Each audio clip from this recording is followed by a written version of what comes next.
Assalamualaikum warahmatullahi wabarakatuh. Nama saya Muhammad Ramuzaki dari kelas 10 TKJ 3. Di sini saya akan menceritakan tentang Sunan Ampel. Sunan Ampel atau biasa disebut dengan Raden Rahmat lahir pada tahun 1401 Masehi di Kerajaan Champa, Kota Phan Thiet, Vietnam, dan wafat pada tahun 1481 Masehi. Dia merupakan salah satu bagian di antara Wali Songo yang menyebarkan ajaran Islam di Pulau Jawa. Sunan Ampel tidak hanya terkenal sebagai pendakwah, dia juga dikenal sebagai pembina pondok pesantren pertama di Jawa Timur. Selain itu, karena anak dan menantunya yaitu Sunan Bonang, Sunan Derajat, dan Sunan Giri mengikuti jejak dakwahnya, dirinya disebut sebagai Bapak para Wali. Berdasarkan silsilahnya, Sunan Ampel merupakan putra dari Maulana Malik Ibrahim atau biasa dikenal Sunan Gresik. Beliau terkenal sebagai salah satu tokoh Wali Songo tertua yang mengembangkan ajaran Islam di Pulau Jawa dan wilayah Nusantara lainnya. Sedangkan ibu Sunan Ampel adalah seorang putri dari Raja Champa. Beliau dikenal sebagai keponakan Raja Majapahit dan sepupu Raden Patah. Untuk itu, Sunan Ampel termasuk ke dalam salah satu keluarga bangsawan. Sunan Ampel memiliki 2 orang istri. Di antaranya adalah Dewi Condrowati atau Nyai Ageng Manila binti Aryo Tejo Albasyi dan Dewi Karimah binti Ki Kembang Kuning. Melalui pernikahan dengan Dewi Condrowati, dia dikaruniai anak yang bernama Maulana Mahdun Ibrahim atau Sunan Bonang Syarifuddin atau Raden Qasim atau Sunan Derajat, Siti Raden Qasim atau Sunan Derajat, Siti Syariah, Siti Mutmainnah, dan Siti Hafsah. Sedangkan dengan Dewi Karimah, dia dikaruniai anak yang bernama Dewi Murtasyah atau istri dari Sunan Giri.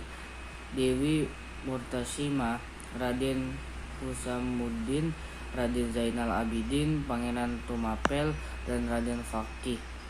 Nama Sunan Ampel berasal saat beliau melakukan dakwah perdananya di daerah Ampel Denta, Surabaya, di mana awalnya dia datang ke Jawa dan kemudian menetap di daerah Tuban pada tahun 1443 Masehi.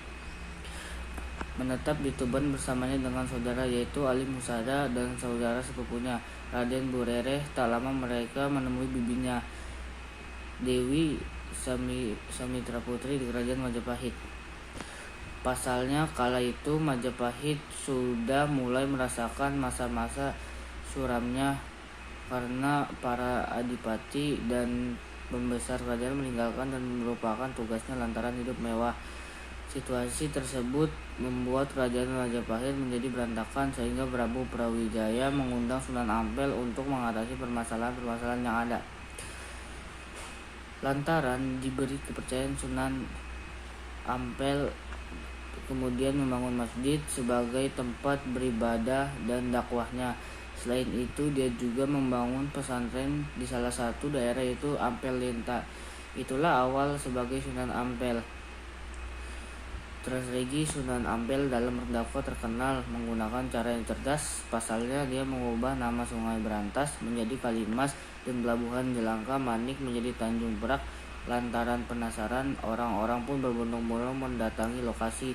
Tak tinggal diam, kemudian Sunan Ampel mulai menguatkan untuk berdakwah dan mengajarkan agama Islam.